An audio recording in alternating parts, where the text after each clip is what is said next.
इसे कहते हैं आस्था पर संग्राम। साईं भक्त और शंकराचार्य स्वामी सरस्वतीनंद एक दूसरे के खिलाफ आते हुए दिखाई दे रहे हैं और इस पर लगातार चर्चा आती रही कि क्या तमाम मंदिरों में साईं बाबा की प्रतिमा होनी चाहिए या नहीं होना चाहिए। शंकराचार्य बार बार ये कहते रहे कि ऐसा करना दरअसल सनातन धर्म का अपमान करना है। इस मामले को लेकर दोनों पक्ष अपनी अपनी तरीके से अदालत का दरवाजा खटखटाते दिखाई दिए। साईं संस्थान के तमाम समर्थकों ने शंकराचार्य के खिलाफ सुप्रीम कोर्ट का दरवाजा खटखटाया और शंकराचार्य बार बार ये कहते रहे कि ऐसा करना दरअसल सनातन धर्म का अपमान करना है। इस मामले को लेकर दोनों पक्ष अपनी अपनी तरीके से अदालत का दरवाजा खटखटाते दिखाई दिए। साईं संस्थान के तमाम समर्थकों ने शंकराचार्य के खिलाफ सुप्रीम कोर्ट का दरवाजा खटखटाया और कोशिश की कि किसी भी तरीके से साईं बाबा की प्रतिमाओं को मंदिरों से न हटाया जाए और न ही ऐसे बयान जारी किए जाए जिससे साईं भक्तों की आस्था पर चोट पहुंचती दिखाई दे। सुप्रीम कोर्ट ने सधी हुई टिप्पणी करते हुए कहा कि यह मामला आस्था से जुड़ा है, इसे धर्म संसद में आप तय कर सकते हैं लेकिन न्यायपालिका में तय नहीं कर सकते। जाहिर सी बात है दोनों पक्षों से एक बार फिर आपस में ही सलाह मशवरा करने के लिए कहा गया है। ऐसे में आज एक सवाल लेकर हम उपस्थित हुए हैं आपके सामने।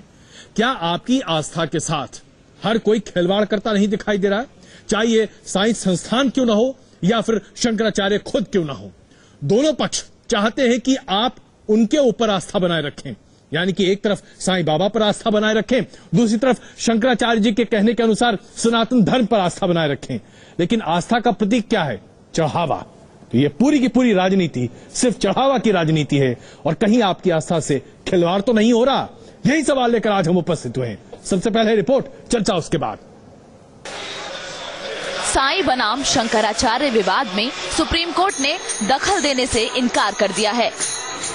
अपने ऐतिहासिक फैसले में सुप्रीम कोर्ट ने साफ कर दिया है कि अगर साईं भक्तों को लगता है कि उनकी साईं पूजा के अधिकार को चोट पहुंचाने की कोशिश हुई है तो वो आपराधिक मामला दर्ज करवा सकते हैं या फिर सिविल कोर्ट का दरवाजा खटखटा सकते हैं।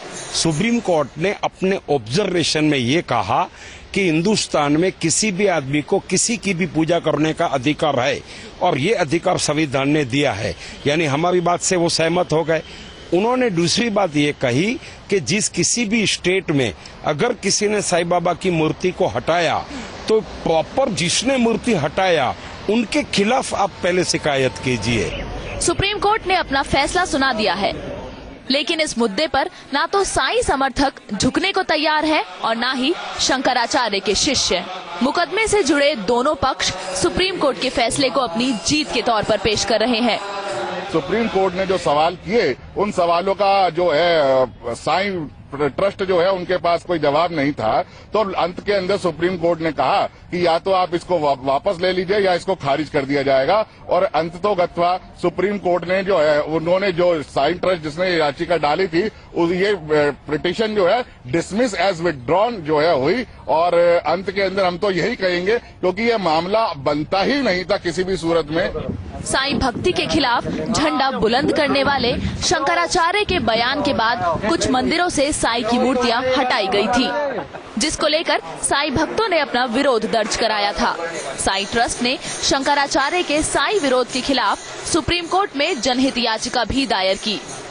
भगवान ने खुद कभी नहीं बोला भगवान है, तो ये हमारे ऊपर है कि मैंने क्या मानते हैं। उन्होंने बिल्कुल सही किया है क्योंकि सबकी अपनी अपनी आस्था होती है भगवान के ऊपर, वो अपने ऊपर है, हम उसे माने ना माने। क्योंकि भक्तों का फैसला है कि उनको कौन सी पूजा करनी है, ये कोई किसी के मन में नहीं डाल सकता कि तुम्हें कौन सी पूजा करनी है, ये उनके अंदर की आस्था है। धर्म और आस्था के नाम पर छिड़ी इस लड़ाई के सुप्रीम कोर्ट तक पहुंचने पर सिर्फ अफसोस ही जाहिर किया जा सकता है।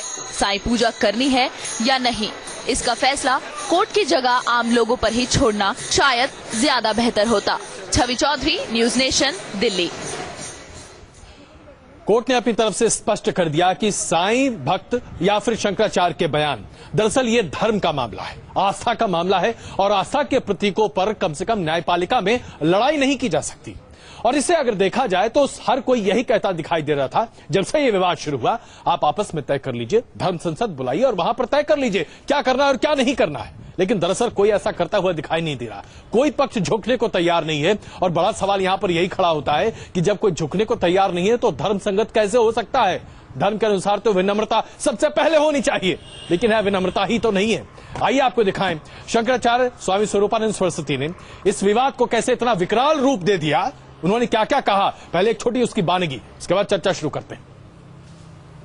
उन्होंने हमसे पूछा कि जो साईं बाबा के भक्त हैं, जो उनके मंदिर बना रहे हैं, वो अपने विश्वास के अनुसार उनको आज़ादी मिलनी चाहिए कि वो अपने धर्म का पालन करें। हमने कहा हम मानते हैं, उनको हम आज़ादी देने के लिए तैयार हैं। वो हमारे मंदिर में न जाएं, गंगा स्नान न करें, राम का नाम न लें, केवल साईं बाबा की भक्ति करें, तो हमें कोई दिक्कत नहीं। लेकिन जब वो आके हमारे यहाँ मिलावट करते हैं, धियो यो न प्रचोदयात की जगह साईं यो न प्रचोदयात करते हैं, साईं नमः शिवाय कहते हैं, तो ये मिलावट की बात जो है हमको पसंद नहीं है। साईं राम कहते हैं, क्या जरूरत है इसकी? आपका साईं अगर इतना बड़ा समर्थ है तो वही पर्याप्त है, आप वहीं रहिए। आप हमारे साथ मिलावट क्यों कर रहे हैं? तो क्या वाकई में धर्म के साथ मिलावट की जा रही है? आज बहुत बड़ी संख्या में नौजवान हमारे साथ हैं जो दरअसल ये सवाल आपके सामने रखेंगे कि क्या सीखें, ये कौन सी धर्म की परिभाषा इनके लिए उपयुक्त तो होगी। आचार्य चक्रपाणी इस वक्त हमारे साथ मौजूद हैं, हमारे साथ ही साथ साध्वी सोनिया भी मौजूद हैं और कुछ और तमाम मेहमान साथ जुड़ रहे हैं। लेकिन सबसे पहले जरा चर्चा यहां से शुरू करते हैं। आचार्य चक्रपाणी, कोर्ट की इस निर्देश के बाद अब आपको नहीं लगता कि धर्म संसद का वाकई में मौका आ गया है? अब तो कम से कम लोगों को बातचीत करके सुलह सफाई करनी चाहिए। धर्म के नाम पर विवाद कब तक चलता रहेगा?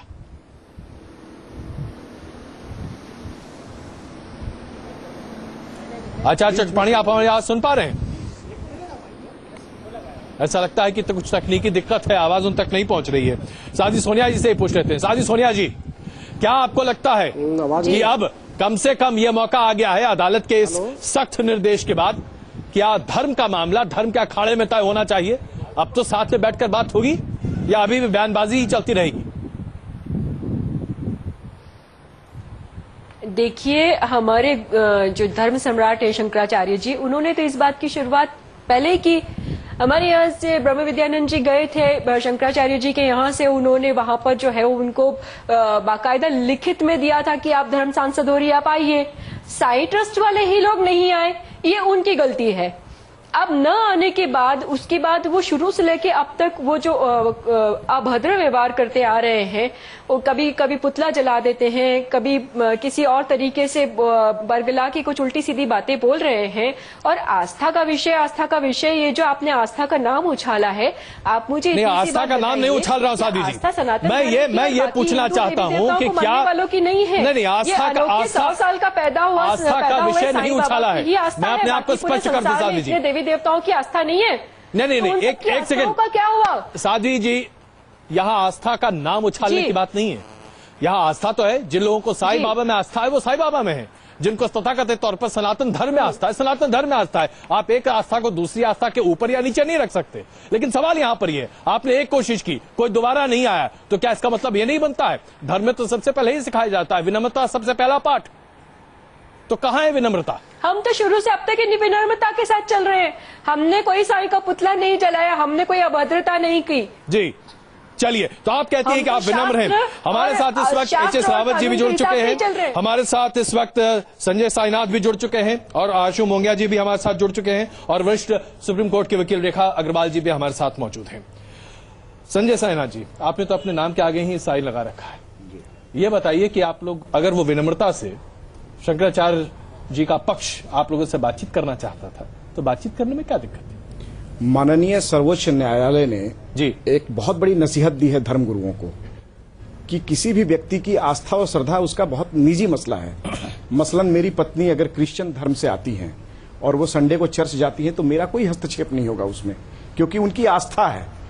तो अगर किसी व्यक्ति की आस्था साईं बाबा में है, तो उसमें ये क्या डंडे के जोर से उसको बंद कराएंगे? और क्यों बंद कराएंगे? नहीं, कोर्ट ने इस बारे में कुछ नहीं कहा है। नहीं, देखिए, कोर्ट ने ये कहा है अजय जी, इस मामले को कोर्ट से दूर रखिए। अजय जी, कोर्ट ने ये कहा है कि आस्था के मामले में हम दखल नहीं देंगे। बिल्कुल, तो इसका मतलब ये हुआ ना कि लोगों की जो आस्था है, ये विवाद कोर्ट के लिए उपयुक्त नहीं है। रेखा जी, क्या मैं गलत हूं? बिल्कुल सही बात है। आपने सही प्रश्न किया अजय जी कि जहां तक धर्म का सवाल होता है वो एक हर एक व्यक्ति का अपना निजी मसला है कि उसको भले वो साईनाथ में विश्वास करते हैं या भले वो क्रिश्चियनिटी को फॉलो करते हैं, किसी भी धर्म को फॉलो करते हैं। और हमारा जो देश का जो संविधान है वो आपको हर भारतीय नागरिक को ये अधिकार भी देता है।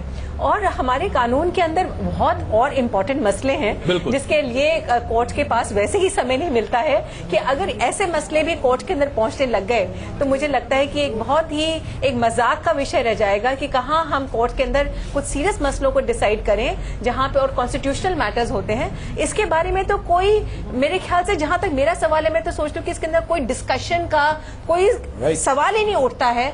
कोर्ट अपनी जगह पर, कानून अपनी जगह पर है, धर्म अपनी जगह पर है, दोनों का हस्तक्षेप होने की जरूरत नहीं है। अदालत का दरवाजा तो साई समर्थकों नहीं कर रहा है। तर्क क्या हो सकता है? देखिए, यहाँ सांप पूजे जा सकते हैं, साईं बाबा नहीं पूजे जा सकते। आप पूजिए भाई, जिसको भी पूजना है, उसमें कौन किसी को रोक रहा है। लेकिन आशु मुंगिया जी, साई समर्थक ही तो अदालत का दरवाजा खटखटाने पहुंचे थे, भाई आप लोग क्यों पहुंचे थे वहां? आप एक चीज बताइए अजय जी, जो साईं समर्थक गए हैं वहां पर अदालत में, उनको लगा कि भाई मेरी आस्था के साथ खिलवाड़ हो रहा है। और रही बात मेरे गुरु को गाली दी जा रही है शंकराचार्य जी द्वारा, तो उन्होंने अपनी तरफ से अपशब्द नहीं कहे, क्योंकि हम लोग वो शंकराचार्य जी की तरह शिक्षा नहीं सीखे कि अपशब्द बोले। उन्होंने कोर्ट का दरवाजा लिया, लड़ाई लड़ने की जगह, एक सवाल यहाँ पूछना चाहूंगा आप लोगों से। आप सब लोग धर्म के क्षेत्र की बात करते हैं, यहाँ पर अपशब्दों की बात होती है, पुतला जलाए जाने की बात होती है, अर्थी निकाल रहे हैं आप लोग। किसकी अर्थी निकाल रहे हैं? भगवान की? नहीं, ये इस मुल्क में क्या करना चाहते हैं? इस मुल्क को चैन से देखना चाहते हैं कि नहीं धर्मगुरु? अगर कोई मंदिर है उसमें सिख भी जाते हैं, हिंदू भी जाते हैं, मुस्लिम भी जाते हैं, ईसाई भी जाते हैं, तो यही तो हमारा मुल्क है और यही तो एकता चाहिए इसमें। आप लोग आप यहाँ तमाम सफाई क्यों नहीं करते? हमारा एयर टाइम क्यों बर्बाद? हमारी सुलह सफाई हमने विवाद किया ही नहीं, हमने विवाद किया ही नहीं इसमें, तो कुछ कह ही नहीं रहे। हमारा कोई बात नहीं। क्यों हो कि अगर मंदिरों में साईं बाबा की प्रतिमा स्थापित है तो भाई उन मंदिरों में पुजारियों ने ही तो उन्हें स्थापित किया होगा, तो फिर उन्हें उखाड़ के फेंकने की जरूरत क्या? अजय जी, प्रॉब्लम ये है जी, आस्था जहां बात कर रहे हैं कि आस्था ह्यूमन बीइंग के अंदर संजय जी की आस्था साईं में है और इनकी पत्नी क्रिश्चियन है और इनका बेटा बौद्ध है। और कोई ये एक उपमा दिया गया, ये है नहीं है, ये नेशनल टेलीविजन पर ऐसा मत कह दीजिए। एक मिसाल दिया गया, यही इनकी दीक्षा है और इतनी ही जानते हैं ये लोग, इससे ज्यादा और कुछ नहीं जानते हैं कि बातों में फंसा दो आप किसी को, यही जानते हैं ये लोग। धार्मिक है ही नहीं। देखिए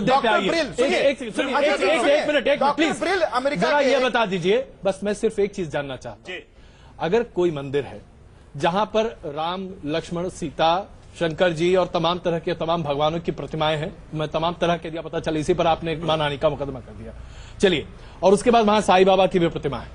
अगर प्रतिमा है तो किसी ने स्थापित की होगी, जो जिम्मेदार व्यक्ति है उससे पूछिए ना, प्रतिमा उखाड़ कर फेंकने की क्या जरूरत है? उन्हीं पर इन्होंने केस रजिस्टर कर लिया। क्या अब तक हम ये करेंगे कि इन्होंने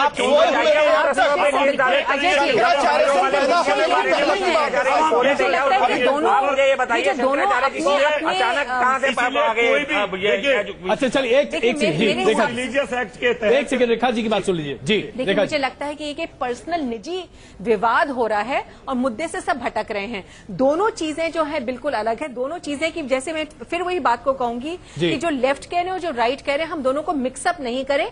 आप जिसको फॉलो करना चाहते हैं आप करिए, पर उसके अंदर कोर्ट्स तक जाने का कोई मुद्दा बनता ही नहीं है। आपको ये मामला अपने आप सॉल्व कर लेना चाहिए था। आप कोर्ट के अंदर जाके अपने इस मुद्दे को सॉल्व कर रहे हैं, इसका मतलब आपको शायद या तो अपने अंदर ही विश्वास नहीं है, और एक मैं तो कहूंगी इसको बचकानी हरकत, मैं उससे एक कदम और आगे बढ़ना चाहता हूँ। क्या ऐसा नहीं, आपस में ही सॉल्व कर लेना चाहिए था। हम यहाँ पर रुक रहे हैं कुछ देर के लिए, लेकिन एक सवाल के साथ हम यहाँ रुक रहे हैं कुछ देर के लिए। सवाल ये है कि क्या आज धर्म के अनुयायियों को धर्म पर ही भरोसा नहीं रह गया है? बने रहिए हमारे साथ।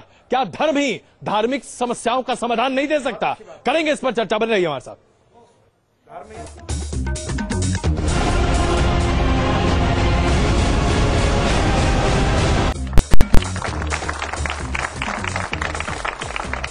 तो आज हम चर्चा कर रहे हैं, क्या धर्म में ये प्रावधान नहीं कि धार्मिक मसलों पर जो विवाद हो उसे सुलझाया जा सके? क्या उसके लिए भी अदालत का दरवाजा खटखटाना ही एकमात्र रास्ता बन गया? हमारे साथ बहुत सारे बच्चे भी आज यहाँ पर मौजूद हैं। भैया, आप लोग को क्या लगता है, इसी तरीके से धार्मिक मसले सुलझाए जाने चाहिए? नो। क्या करना चाहिए?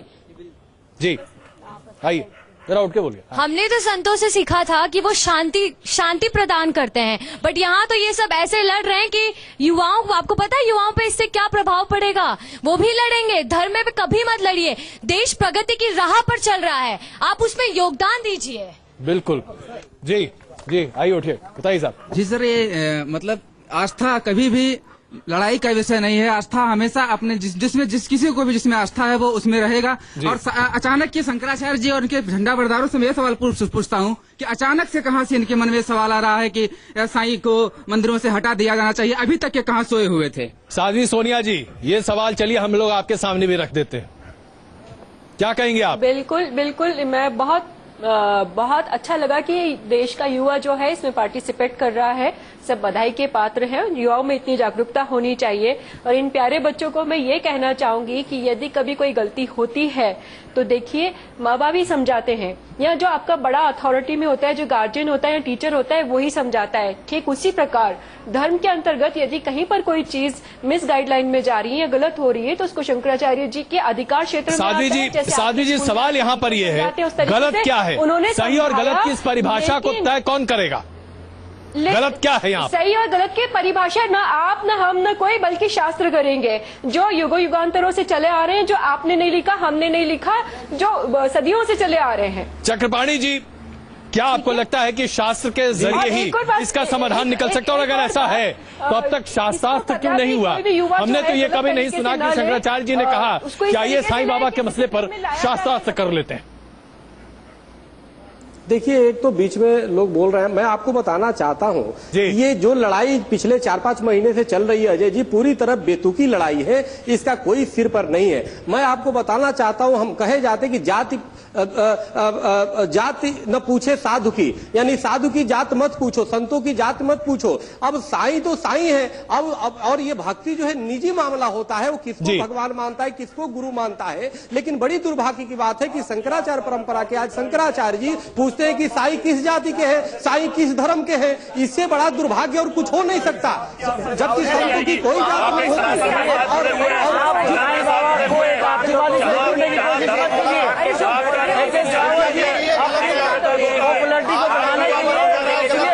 आप अपनी पॉपुलरिटी को बढ़ाने के लिए आप किसी आतंकवादी से नहीं जोड़ सकते। मुझे लगता है कि इससे पहले हम तर्क के आधार पर चीजों को लेकर आ गए। हम यहाँ पर रुक रहे हैं कुछ देर के लिए ताकि जरा तापमान थोड़ा सा कम हो जाए और तुरंत वापस आ रहे हैं। बने रहिए हमारे साथ, बने रहिए।